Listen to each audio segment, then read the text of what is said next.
न जाने कितने ही दिव्य अस्त्रों के बारे में उल्लेख मिलता है, पर उन सभी दिव्य अस्त्रों का केवल एक ही निर्माता मिलता है हमें उस धर्म ग्रंथों में, और वो है भगवान विश्वकर्मा जी। हेलो दोस्तों, स्वागत है आपका मेरे यूट्यूब चैनल के दूसरे एपिसोड में, जिसका नाम है ज्ञान एक रहस्य बैलेंस। दोस्तों, अगर मैं कहूँ कि हमारे जो विश्वकर्मा जी है एक वैज्ञानिक है, तो क्या आप इस बात में यकीन करेंगे? भले ही आप कुछ लोग यकीन करें, कुछ लोग नहीं भी कर सकते हैं, क्योंकि ये धार्मिक बात है। लेकिन मैं जो कुछ बातें आपको बताना चाहता हूँ कि वो वैज्ञानिक थे या नहीं, इस पर थोड़ा प्रकाश डालेगा। यही कि हमारे धर्म ग्रंथों में, कुछ धर्म ग्रंथों में ये भी लिखा है कि जो हमारे देव शिल्प थे विश्वकर्मा जी, उनका एक प्रयोगशाला भी है। सीरियसली, प्रयोगशाला? अरे प्रयोगशाला, मुझे तो उससे ऐसा लगा नहीं है, मैंने कहीं सुना नहीं कि किसी क्राफ्ट पर्सन यानी जो आर्टिस्ट है, जो मतलब तरह तरह की चीजें बनाता हो, उसकी कोई प्रयोगशाला भी होती है। बिल्कुल। और भला एक शिल्प को प्रयोगशाला की क्या जरूरत है? इस बात पे जरा गौर कीजिएगा कि प्रयोगशाला, जहाँ तक मैं आपको, अगर प्रयोगशाला आपको समझ ना आया हो तो मैं आपको इंग्लिश में बता देता हूँ कि प्रयोगशाला का मतलब होता है लैबोरेटरी, जहाँ पर हमारे वैज्ञानिक कुछ तरह के एक्सपेरिमेंट करते हैं और पता नहीं क्या क्या चीजें का निर्माण करते हैं, टेस्ट करते हैं अपने बनाए हुई चीजों का, और कुछ सुझाव, और फिर बाद में किसी नतीजे पर पहुंचते हैं। मैं उसकी बात कर रहा हूँ। और रही बात उनके बनाए हुए हथियारों की, जैसे कि ब्रह्मास्त्र, सुदर्शन चक्र, और यहाँ तक कि शिव जी का अमोघ त्रिशूल, ये सभी अस्त्र उन्होंने ही बनाया है। तो क्या ऐसा नहीं हो सकता है दोस्तों कि वो जो दिव्य अस्त्र हैं, जिन्हें हमारे ग्रंथों में दिव्य अस्त्र कहा गया है, वो बल्कि कोई दिव्य अस्त्र ना हो, बल्कि एक इन्वेंटर का इन्वेंशन हो? ऐसा हो सकता है, क्योंकि आजकल की जो हमारी इस समय की यानी कि 21वीं सदी की जो विज्ञान है, वो इतनी विकसित हो गई है कि एक तरह की पूरी विश्व को बदल सकता है। न्यूक्लियर बम, हमारे गीता में लिखा गया है कि ब्रह्मास्त्र इतना शक्तिशाली था, इतना शक्तिशाली था कि जिसका सामना कोई भी नहीं कर सकता था। उसके रास्ते में जो भी आता है, या तो उसको देखते ही मर जाता था, या तो उसके छूते ही मर जाता था।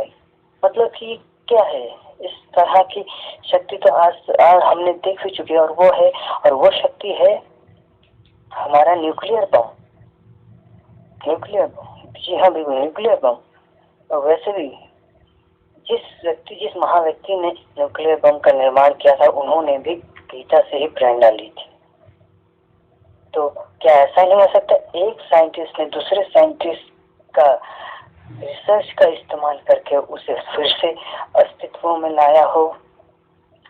और ये भी तो हो सकता है कि पुराने जमाने की जो हमारी विज्ञान थी, पुराने जमाने के ज्ञान और विज्ञान दोनों ही बहुत ही उत्तम थी, इतनी तगड़ी कि हम कभी सोच भी नहीं सकते हैं। प्राचीन मिस्र में कुछ ऐसी जगह पर है जहाँ पे ऐसा हेलीकॉप्टर, कुछ ऐसे स्क्रिप्चर मिले हैं, कुछ ऐसे तस्वीर मिले हैं, कुछ ऐसे क्लिप मिले हैं जिसपे हेलीकॉप्टर, प्लेन, गन मशीन वो सब दिखाया गया है।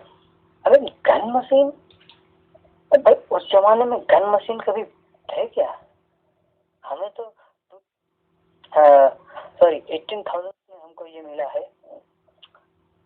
गन्स की दौड़ शुरू हुई थी।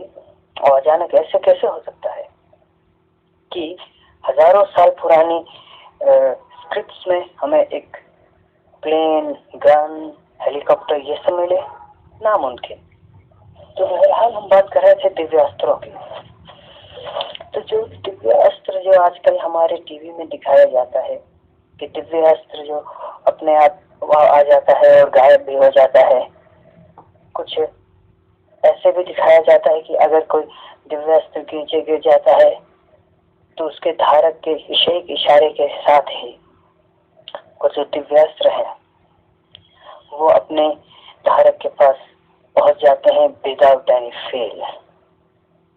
जी हाँ, विदाउट एनी फेल उनके अपने धारक के पास पहुंच जाते हैं। ऐसा कैसे हो सकता है?